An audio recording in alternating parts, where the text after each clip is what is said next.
2024 లేదా 25లో డిగ్రీ లేదా బీటెక్ చదివారా? సాఫ్ట్‌వేర్ జాబ్ కోసం ఎదురు చూస్తున్నారా? అయితే కోడ్ జ్ఞాన్ 100 డేస్ కోర్సులో చేరండి. జాబ్ సాధించండి.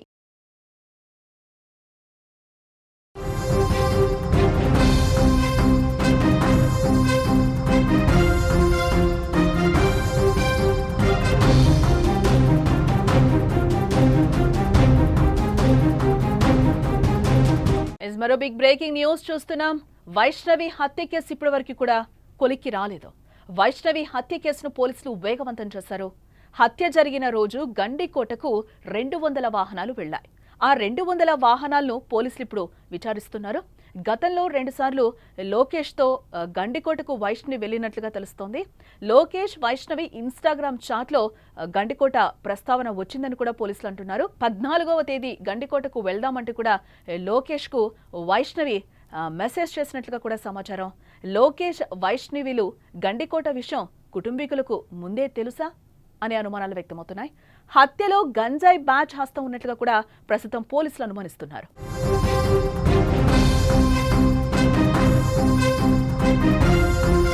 గండికోటలో ఇంటర్ విద్యార్థిని వైష్ణవి హత్య కేసు వారం రోజులైనా ఒక కొలిక్కి రావటం లేదు.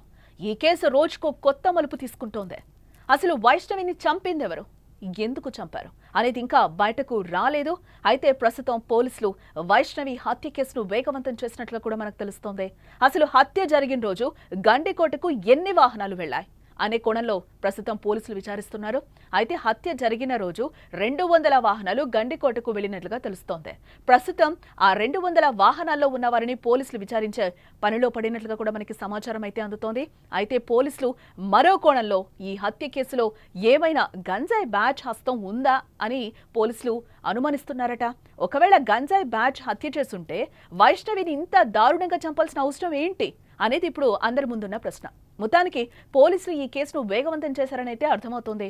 ఇదిలా ఉంటే గతంలో కూడా వైష్ణవి లోకేష్తో కలిసి 2 సార్లు గండికోటకు వెళ్లినట్లుగా మనకిది సమాచారం అందుతోంది. గండికోట గురించి వారిద్దరు ఇన్స్టాగ్రామ్లో చాటింగ్ కూడా చేసుకునేవారట. అయితే 14వ తేదీ గండికోటకు వెళ్దామని 11వ తేదీనే వైష్ణవి ఇన్స్టాగ్రామ్లో లోకేష్కు మెసేజ్ చేసిందని సమాచారం.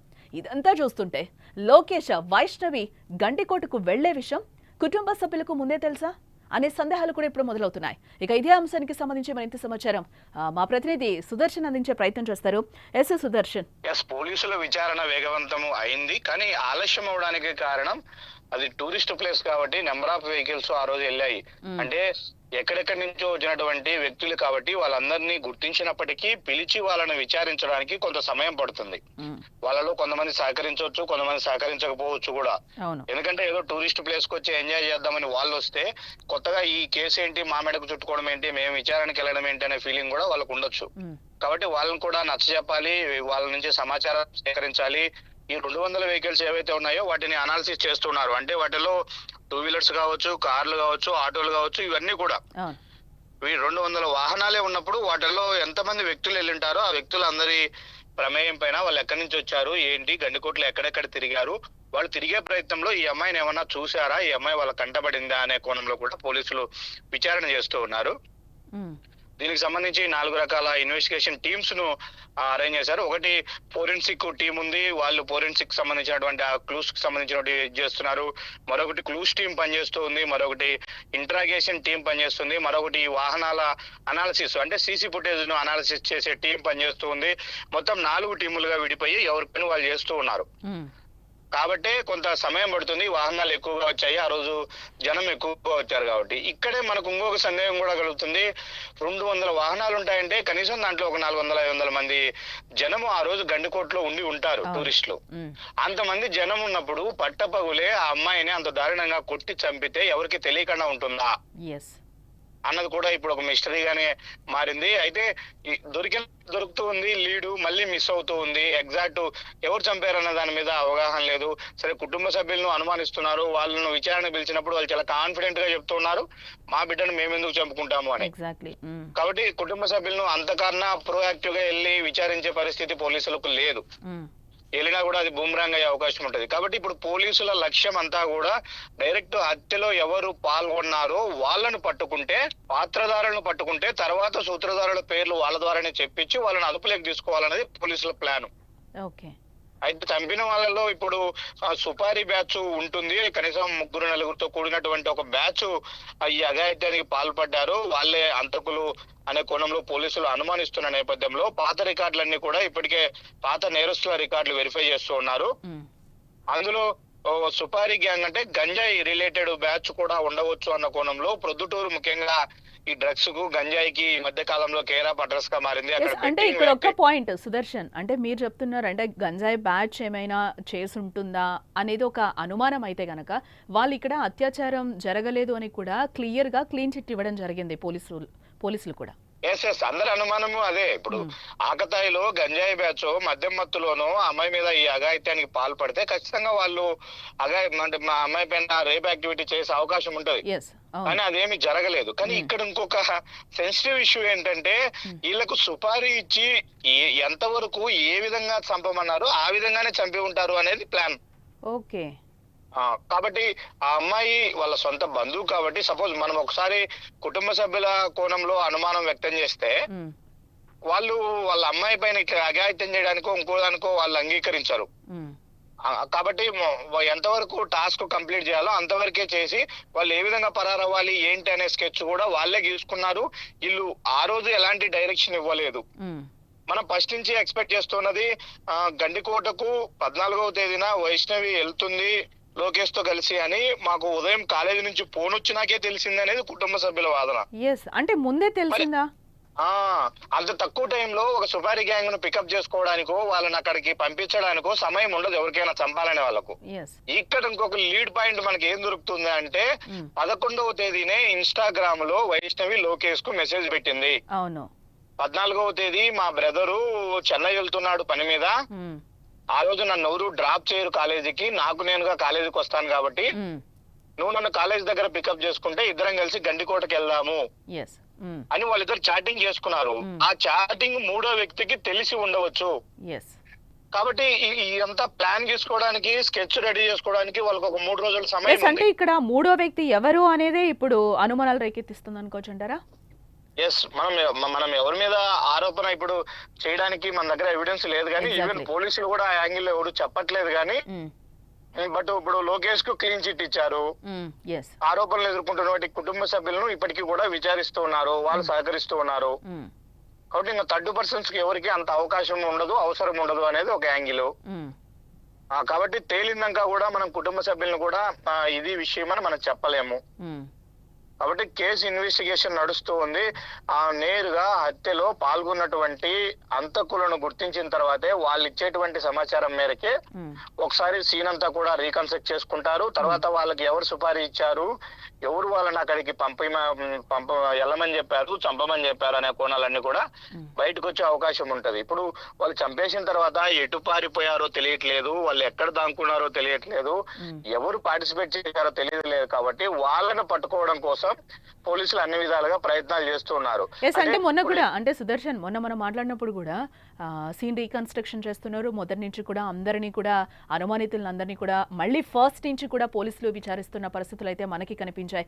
ఈ రోజు కొత్తగా తెరపైకి వచ్చిందో ఒక ఇన్స్టాగ్రామ్ చాట్, దాంతోపాటు ఆ రోజు గండికోట టూరిస్టులు ఎవరైతే వచ్చారో వాళ్ళందరినీ కూడా వెహికల్స్ 200 వెహికల్స్ వచ్చాయి, వాళ్ళందరినీ కూడా విచారణ చేపడుతున్నారు అనేది మీరు చెప్తున్న నేపథ్యంలో ఈ 200 వెహికల్స్ వాళ్ళందరూ కూడా అక్కడికి వచ్చిన వాళ్ళు ఎవరైనా ఇప్పటి వరకు విచారణకి సపోర్ట్ చేశారా, వాళ్ళు ఏమైనా చెప్తున్నారా? అంటే ఈ కేసులో ఇప్పటి వరకు ఏమైనా పురోగతి సాధించామని పోలీసులు అనుకుంటున్నారా ఏంటి? లీడ్ అయితే దొరకట్లేదు, కానీ విచారణ అయితే జరుగుతుంది. అది ప్రాసెస్ అయితే ఉంది ఆన్ గోయింగ్. ఎందుకంటే ఆ 200 వెహికల్స్ లో వాళ్ళను పిలిపిస్తూ ఉన్నారు, వాళ్ళ డేటా తీసుకుంటున్నారు, వాళ్ళని అనేక విధాలుగా క్వశ్చన్స్ చేసి వాళ్ళ నుంచి కూడా సమాచారం రాబడుతున్నారు. ఈ ప్రక్రియ జరుగుతుంది ఒకవైపున.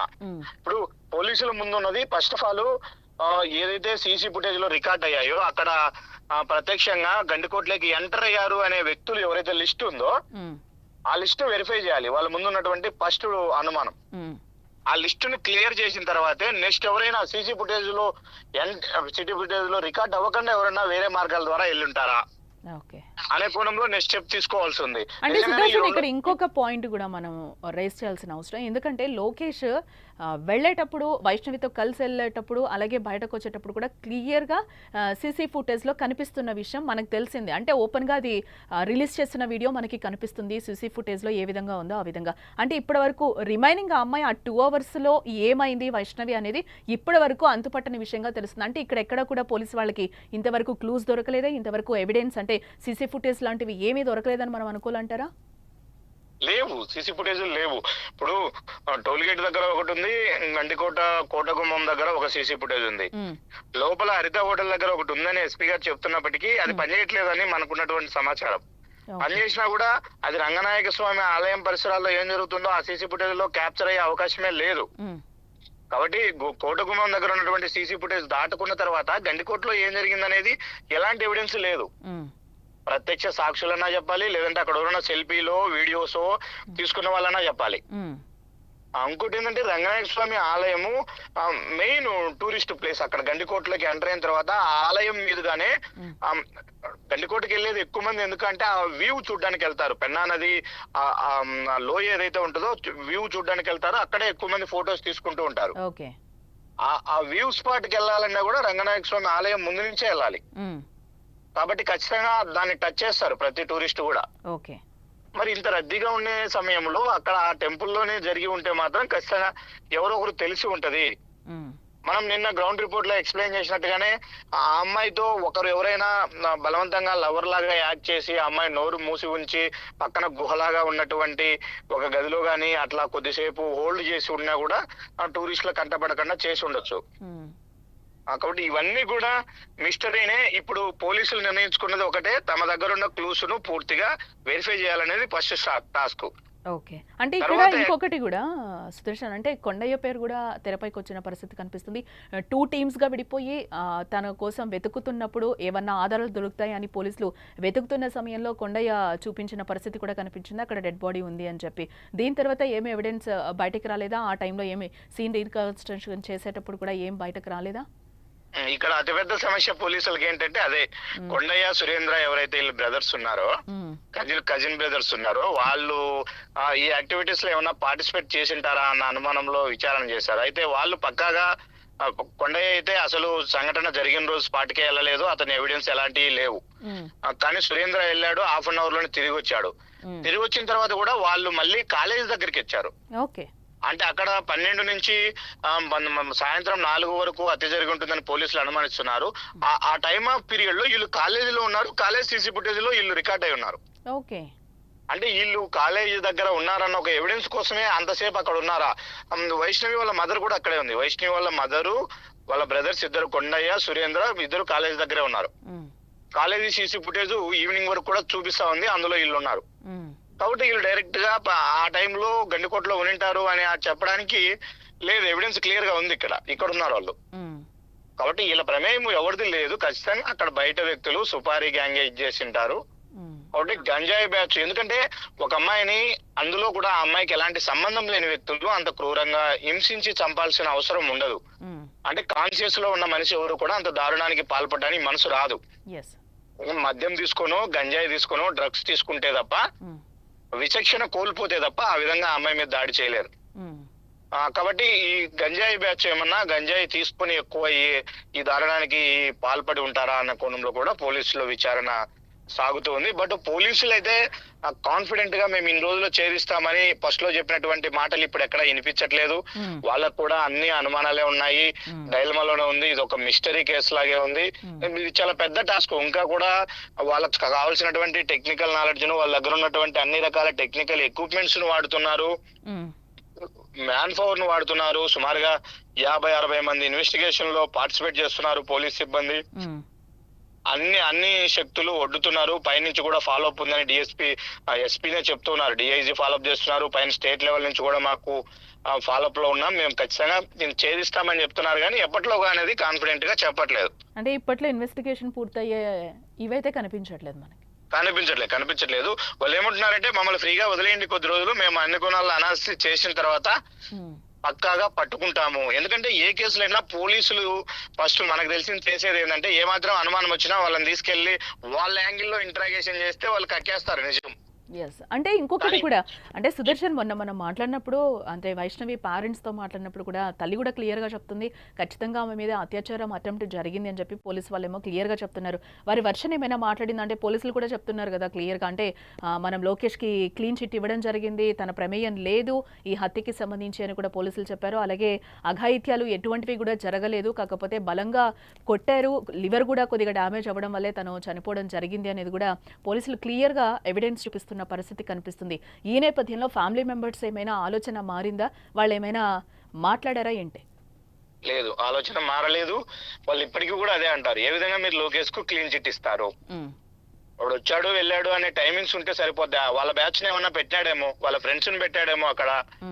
లోకేష్ జులాయి వ్యక్తి, తిరుగుతూ ఉంటాడు బయట, అతను చదువు డ్రాప్ అవుట్, చదువు లేదు, అతను గంజాయి బ్యాచ్ తో కూడా సంబంధాలు ఉన్నాయి కాబట్టి వాళ్ళ బ్యాచ్ ఏమైనా అక్కడ అతనే అరేంజ్ చేసి ఉండొచ్చేమో అనే అనుమానాలే ఇప్పుడు కూడా ఇప్పటికీ వాళ్ళు అదే వర్షనే మాట్లాడుతున్నారు.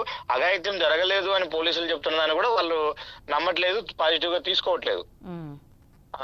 ఇవన్నీ వదిలేయండి, లోపల ఏం జరిగింది అనేది వదిలేయండి. ఆకతాయిల అమ్మాయిని చంపారు, వాళ్ళు అఘాయిత్యం చేయకపోయినప్పటికీ 2 గంటలు రూమ్ లోనే ఇద్దరు ఉన్నారని పోలీసులు చెప్తూ ఉన్నారు. అంటే లోకేష్ కు వేరే ఉద్దేశం లేకపోతే, మా అమ్మాయి మీద ఇంకొక విధంగా లైంగిక దాడి చేయాలన్న ఆలోచన లేకపోతే రూమ్ తీసుకొని 2 గంటలు గడపాల్సిన అవసరం ఏముంటుంది అన్నది వీళ్ళకి వచ్చాను. దాన్ని జస్టిఫై చేసుకునే ఎవిడెన్సెస్ కూడా పోలీసులు ఇప్పుడు కలెక్ట్ చేస్తూ ఉన్నారు. అది కూడా జరుగుతూ ఉంది. కాకపోతే ఈ లోపే సమయం ఆలస్యమయ్యే కొద్దీ ఇప్పుడు ప్రజా సంఘాలు నిన్న ఆందోళన చేశాయి, కడపలో ఒక క్యాండిల్ ర్యాలీ నిర్వహించాయి. గండికొమ్మ ఈ అమ్మాయి వైష్ణవి హత్య కేసును పక్కదారి పట్టిస్తున్నారు పోలీసులు, వాళ్ళు ఆరోపిస్తున్నారు. విరసం సంఘం ఆధ్వర్యంలో కొంతమంది వచ్చారు, వాళ్ళు డిఎస్పీతో ఇంటరాక్ట్ అయ్యారు. అసలు వాళ్ళకు చేస్తున్నటువంటి క్వశ్చన్ ఏంటంటే, లోకేష్ మీ అదుపులో ఉన్నాడా లేడా, ఆ అబ్బాయి క్లీన్ చిట్ ఇచ్చారు. వాళ్ళ తల్లిదండ్రులతో మాట్లాడితే మా అబ్బాయి ఎక్కడున్నాడో మాకు తెలియదు, సేఫ్ గానే ఉన్నాడు అని చెప్తున్నారు, కానీ పోలీసులు ఎక్కడున్నాడు చెప్పట్లేదు. మరి మీరే క్లీన్ చిట్ ఇచ్చినాక ఆ అబ్బాయిని ఎందుకు వదలట్లేదు? ఒకవేళ మీ కస్టడీలో ఉంటే 24 hours లో కోర్టులో ప్రవేశపెట్టాలి కదా, ఎందుకు చేయట్లేదు పోలీసులు అని ఆ క్వశ్చన్ కూడా విరసం వాళ్ళ నుంచి కూడా పోలీసులకు ఎదురవుతుంది. కాబట్టి ఇప్పటి వరకు అయితే ప్రజా సంఘాలు, విరసం లాంటి సంఘాలు ఇలాంటివన్నీ కూడా ఇందులో ఇన్వాల్వ్ అయి పెదవి విప్పుతున్న నేపథ్యంలో రేపటి రోజున ఇంకా పొలిటికల్ పార్టీస్ కూడా వీటిలోకి ఎంటర్ అయితే మాత్రం మరింత పొలిటికలైజ్ అయ్యే అవకాశం కూడా ఉంటుంది. అప్పుడు పోలీసుల మీద తీవ్ర ఒత్తిడి ఉంది, తీవ్ర ఒత్తిడి ఉంది. వాళ్ళు ఎవరు ఒత్తిడికో కాదు కానీ వాళ్ళకే ఒక ఛాలెంజింగ్ గా ఉంది. కాకపోతే వాళ్ళు చెప్తున్నది ఏంటంటే ఇది సెన్సిటివ్ ఇష్యూ. ఎందుకంటే అమ్మాయి వాళ్ళ పేరెంట్స్ సైడ్ నుంచి కూడా, బంధువుల సైడ్ నుంచి కూడా కొన్ని క్లూస్ దొరుకుతున్నాయి, అనుమానాలు వ్యక్తమవుతున్న నేపథ్యంలో ప్రోబ్ గా మేము వెళ్ళి వాళ్ళని విచారించలేము కాబట్టి ఒక పక్క ఎవిడెన్స్ కోసం చూస్తూ ఉన్నాము. కాబట్టి టైం కావాలి, చేస్తాం ఖచ్చితంగా. ఇందులో ఎవరిని వదిలేదు లేదు. నిజంగా వైష్ణవికి జరిగినటువంటి అన్యాయం పట్ల ఖచ్చితంగా అమ్మాయికి న్యాయం జరిగే విధంగానే మా విచారణ ఉంటది. నిజమైనటువంటి హంతకులనే మేము మీడియా ముందు ప్రవేశపెడతాము. ఆ గుణంలో ఎలాంటి మాకు ఒత్తిళ్లు లేవు, మేము కాంప్రమైజ్ అయ్యే పరిస్థితి లేదని పోలీసులు అయితే స్పష్టంగా చెప్తున్నారు. రైట్ సుదర్శన్, మరిన్ని అప్డేట్స్ కోసం మళ్ళీ మిమ్మల్ని కాంటాక్ట్ చేస్తాం. మొత్తంగా ఇది పరిస్థితి. పోలీసులకు అయితే ఒక ఛాలెంజింగ్ కేసుగా వైష్ణవిది మారిందని చెప్పుకోవచ్చు. ఇప్పటికీ తీవ్ర ఒత్తిడిలో కూడా పోలీసులు ఉన్నట్లుగా తెలుస్తుంది, దాన్ని కూడా వాళ్ళు ఒక ఛాలెంజింగ్గా తీసుకున్నారు. ఖచ్చితంగా దీన్ని మేము చేస్తాము అని కూడా చెప్తున్నారు. అన్ని పక్కగా ప్రూఫ్లు దొరికినప్పుడు ఖచ్చితంగా మేము ప్రెస్ మీట్ పెట్టి చెప్తామని కూడా వాళ్ళు క్లియర్గా చెప్తున్న దాఖలాలు అయితే మనకి కనిపిస్తున్నాయి. గండికోట ఇంటర్ విద్యార్థిని వైష్ణవి హత్య కేసు వారం రోజులైనా కూడా ఒక కొలిక్కి రాలేదు. ఈ కేసు రోజుకో కొత్త మలుపు తిరుగుతోంది. అసలు వైష్ణవిని చంపిందెవరు, ఎందుకు చంపారు అనేది ఇంకా బయటకి రాలేదు. అయితే ప్రస్తుతం పోలీసులు వైష్ణవి హత్య కేసును వేగవంతం చేశారు, పురోగతి ఎంతో కొంత సాధించాలి అని దీంట్లో కూడా పోలీసుల మీద కూడా తీవ్ర ఒత్తిడి ఉంది. అసలు హత్య జరిగిన రోజు గండికోటకు ఎన్ని వాహనాలు వెళ్లాయి అనే కోణంలో కూడా పోలీసులు ప్రస్తుతం విచారిస్తున్నట్లుగా కూడా తెలుస్తోంది. అయితే హత్య జరిగిన రోజు ఆ 200 వాహనాలు గండికోటకు వెళ్ళినట్లుగా కూడా క్లియర్గా చెప్తున్నారు. ప్రస్తుతం ఆ 200 వాహనాల్లో ఉన్న వారిని పోలీసులు విచారించే పనిలో పడ్డారు ప్రస్తుతం. అయితే పోలీసులు మరో కోణంలో ఈ హత్య కేసులో ఏమైనా గంజాయి బ్యాచ్ హస్తం ఉందా అని కూడా పోలీసులు అనుమానిస్తున్నారు. ఒకవేళ గంజాయి బ్యాచ్ ఇది చేస్తుంటే కనుక ఆ అమ్మాయి మీద అఘాయిత్యం జరగలేదు అనేది కూడా పోలీసులు చెప్పడం జరిగింది. అలాగే పోలీసులు అలాగే లోకేష్కి కూడా క్లీన్ చిట్ ఇవ్వడం జరిగింది. తను హత్య చేయలేదు అనేది కూడా ఆ రెండు అయితే నిర్ధారణ చేసిన పరిస్థితులు కనిపిస్తున్నాయి. దీంట్లో ఆల్రెడీ సీన్ రీకన్స్ట్రక్షన్ కూడా చేశారు. ఏమన్నా ఎవిడెన్స్ దొరుకుతాయేమో అని చెప్పి దీంట్లో ఎవరైతే నిందితులుగా అనుమానితులు ఎవరైతే ఉన్నారో వాళ్ళని కూడా పోలీసులు మళ్ళీ ఫస్ట్ నుంచి కూడా ఫ్రెష్గా వాళ్ళని విచారించారు. ఇప్పటివరకైతే ఎలాంటి క్లూజ్ కూడా దొరకలేదు అని కూడా చెప్తున్నారు. ఒకవేళ దీంట్లో ఏమైనా సుపారీ గ్యాంగ్ ఇన్వాల్వ్ అయ్యి వైష్ణవిని చంపేశారా అన్న కోణంలో కూడా ప్రస్తుతం పోలీసులు విచారించే పనిలో పడ్డారు.